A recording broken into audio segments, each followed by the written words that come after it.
Hello there everybody, this is Alex from Hardcoring Guides, bringing my guide for Cultic, Chapter 1, on Extreme Difficulty. Today we're doing Mission 5, the Crypts.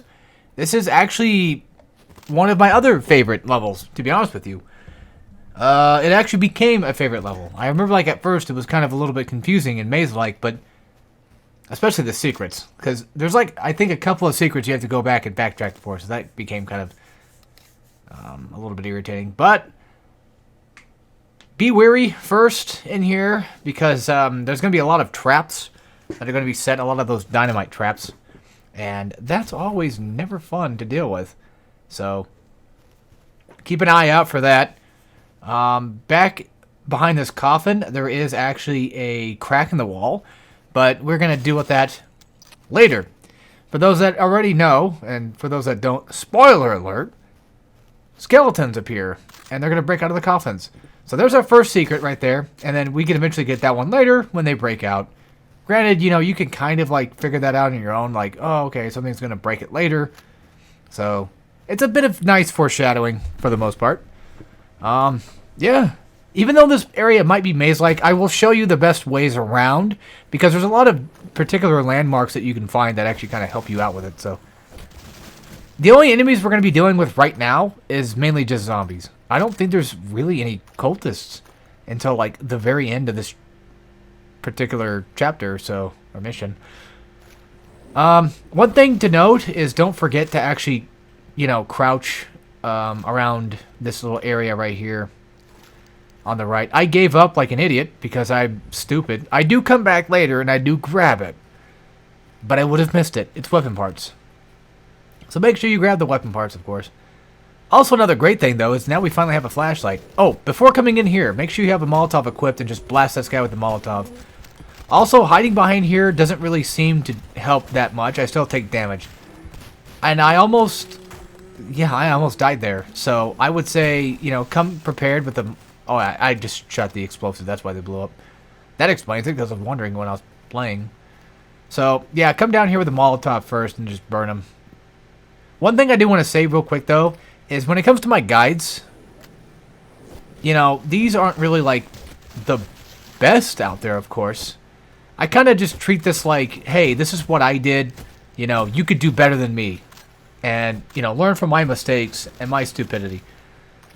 And, just for entertainment, too. I like watching people play on, the harder settings and stuff. And I might as well do it myself, too. It's kind of fun.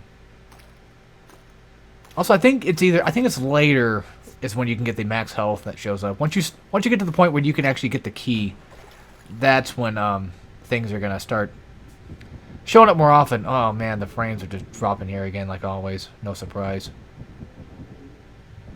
Also, these guys are strangely tankier in water for some reason. I don't know why. I don't know if it's something because I'm just missing constantly or what it is, but another thing to keep in mind, though, is you will actually die if you're underwater for too long. You actually do run out of breath, but one nice quick swoop in and you should be fine. Swoop out of water, I mean. And then you saw there's actually a thing walking past. I don't know what it was. It might have been a skeleton. I'm not sure. I've yet to figure that one out, but I remember seeing that and being kind of a little creeped out, which, again, oh, fuck, god damn it. Sorry, my other computer's making noise. I hate it when it does that shit every fucking day, dude. Every day. Every goddamn day that fucking pop-up comes up, I swear. So, just ignore that in the background. It's fine. Yeah, so, something I think I've said before, but this game definitely is good at being creepy and scary when it needs to be. And I still think, there's a lot of really creepy atmosphere type stuff going on here. And I love this game, man. I love this game. It's great. Alright, this next room, this one is a little bit more infamous than the other areas in this entire level, I would argue. I don't know why I have the stent out, because it just doesn't really matter. TNTs and Molotovs don't really seem to be super effective either, considering the fact that, these guys are just going to pop back in the water. And I think you could probably blow things up in the water with TNT, I'm not sure, but I still try to throw some TNT anyway, just in case, and see if I can get any kills out of it, so I don't have to deal with too many of them, because they're, they're grouped up. There's going to be 2 ghosts in these caged areas here. So you're going to want to, start shooting them. You basically want to wait for them to pop up for you to start shooting them. The problem with ghosts, though, as you can tell by the barrels, is they like to throw shit a lot. And even if they don't technically see you, they can still, like, hit you with the barrel. They don't physically do the damage themselves much. I mean, they can do little bits of damage, but it's not enough to really kill you all the time. Also, secret back here. I think it's just ammo for the handgun. Yeah, still a secret nonetheless. I think there's like 5, 6 secrets in this level, or 4, I don't remember. But yeah, those barrels do tons of damage. I think I would actually die if I got hit by one right now. I'm pretty sure they do at least, on extreme difficulty, maybe like 50 plus damage. I'm not 100% sure, but it feels like they do that. Also, this part right here, this is a relatively tricky jump, but that's basically kind of how you do it. I've tried doing the kick boost jump, where you jump and then you kick to try to get some distance between me and it. Which, by the way, you can go vertically up as well with the kick. So, if you want to get some extra like double jump height, I think you can do that. I haven't tested myself, but I saw a video of somebody saying that you could, so I assume that they're probably right. I don't know, but I know I really need to check my own research, right? I don't know what I was thinking here. I was just being dumb and pretty much just running in blind and trying to take out this thing. Which, by the way, most of Extreme Mode is kind of like a half-blind scenario where I did beat the game, but only beat it once. And I remember very faint things about the game. So what ends up happening, though, is I tend to kind of like forget things that do appear. Which, luckily now, I'm more prepared because I just did another run-through on easy mode. Just for the hell of it. And, yeah, I'm more prepared nowadays, but still. Also, go through this cage door first. That way we can start taking out some of these guys and start getting some of the secrets we might have missed. I'm pretty sure for this particular video, and not in my original, or not my other playthrough I did, I had a pretty good grasp of where everything was, so luckily I find it. But yeah, when I say blind, I don't mean like I'm literally playing it, the first time. It's just that extreme difficulty does add some things. Like, they do add a few enemies here and there, so things do kind of change. Very minute amounts of changes, but definitely enough to be kind of like, okay, that's a change.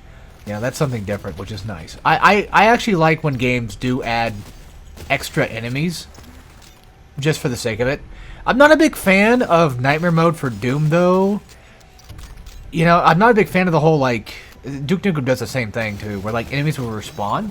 I much prefer harder difficulties, like the hardest difficulty setting, to not be much of a more gimmicky mode and more of like an actual you're going to die mode.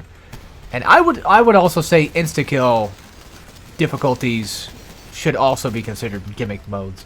And Devil May Cry has a lot of those types of things too. But yeah, I almost forgot.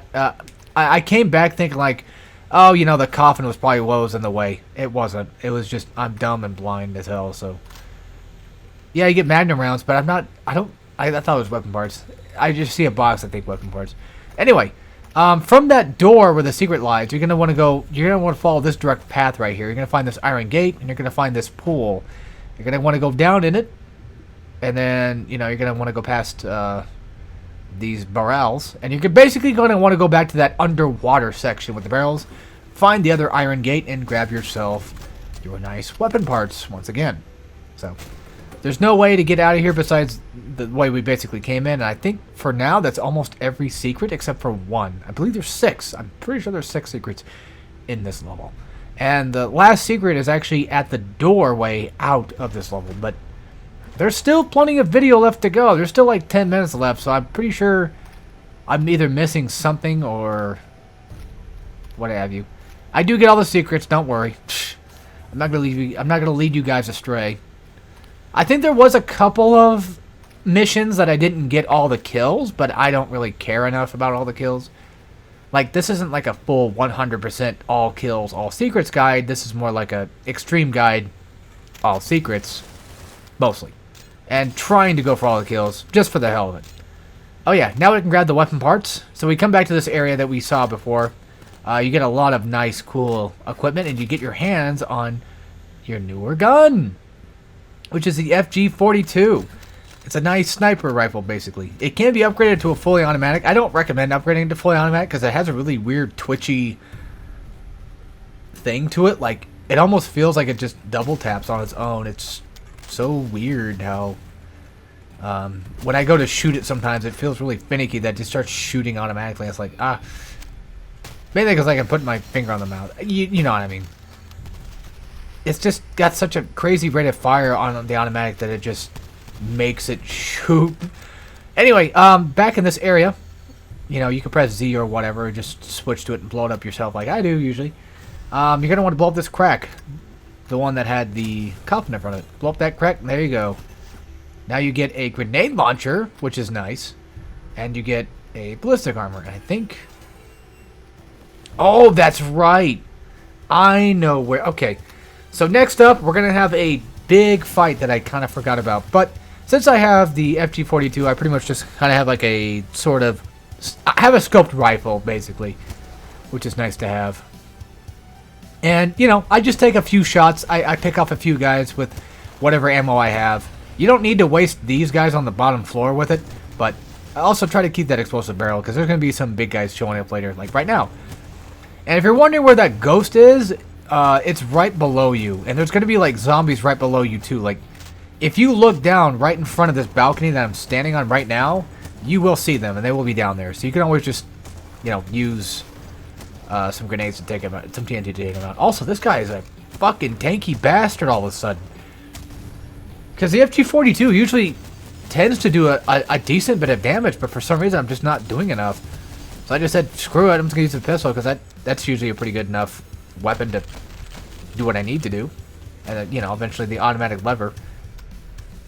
I say automatic, but you know what I mean. It's not automatic, I know. At least it shouldn't be, technically speaking. But yeah, this is when I figured out, oh wait, I have the grenade launcher. Because I didn't really notice that it was behind the secret. But yeah, you know, use grenade launcher mainly for like groups of enemies and stuff. I know that's relatively simple to figure out, but I like to just, you know, repeat the obvious pretty much. That's just what I'm basically kind of known for. And yeah, waste out the zombies. If you can find the ghost and get your hands on it, then yeah, kill it immediately. There is one to the left, actually. Come to think of it, I thought the ghost was below us.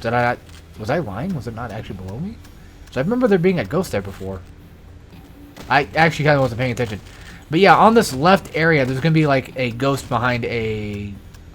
basically like a caged window thing. So you'll see what I'm talking about. And another thing, of course, as you can see, if you want to stay away from this enemy trying to attack you, one good way of basically kind of staying away from him is just essentially coming up here and hiding. This is a pretty okay hidey spot, and he eventually just burned himself, which is nice. I should have done the same thing to the other one, but I didn't feel like going down here to fight. But yeah, right to my very left, there's going to be a ghost right here in this doorway. So take that thing down because, well... yeah, it's a ghost. It's gotta go. It needs to die. I'm hoping that when I get to Chapter 2, I hope I actually perform much better than I did in Chapter 1. I wouldn't say that I did the worst job, but I definitely need... I probably should have actually beat it on Extreme first and then tried it out, video-wise, but I was so confident and cocky in my skills, I was like, I could do this. And then I did it, so... there's that. And we'll get into, you know, how I feel about the difficulty in the last episode.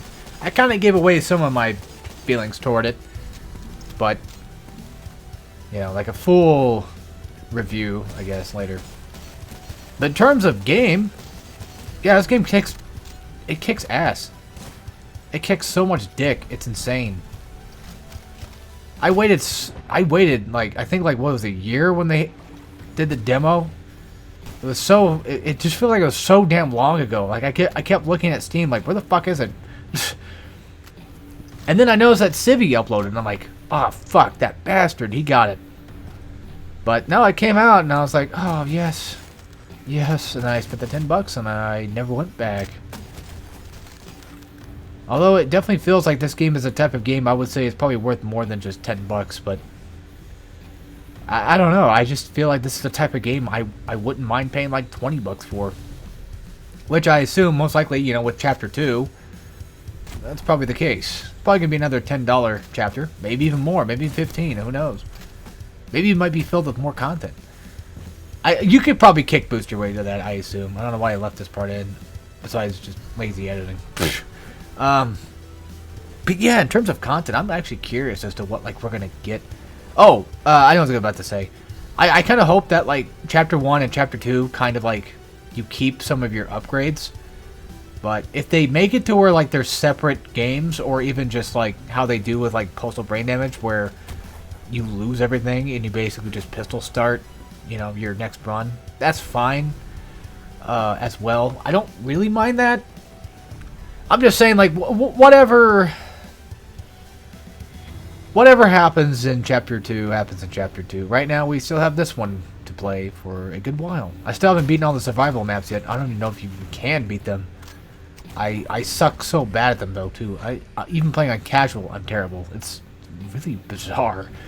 I'm just better at, like, overall, you know, overall enthusiasm. Now, I'm just better at, like, mission structure, you know, like knowing that enemies are here and there and everywhere, rather than horde mode stuff, which I was kind of talking to myself about that earlier. Is like the way I feel about horde mode stuff. Like, I like it, but like I also kind of like having the in-between of platforming and exploration, which is where, you know, I feel like, you know, Doom's arenas kind of make good use of it. Most shooters do. Also, once you come in here, there's gonna be some cultists. I think there's one that's gonna have an automatic, so I'm just gonna go ahead and whip out the TNT. Another thing to keep in mind, though, is enemies. There are times where some it's either certain enemies, or there are times where like they just do it because. I think it's especially like these, you know, these armored up automatic enemies. They usually tend to kick your TNT back, so be careful of that when you're throwing them in there. And I think that's everybody. So yeah, that'll be the end of the episode, and I hope to see you guys in the next one for mission number 6, which I think might be small. We'll find out. So, as always, take care, everybody.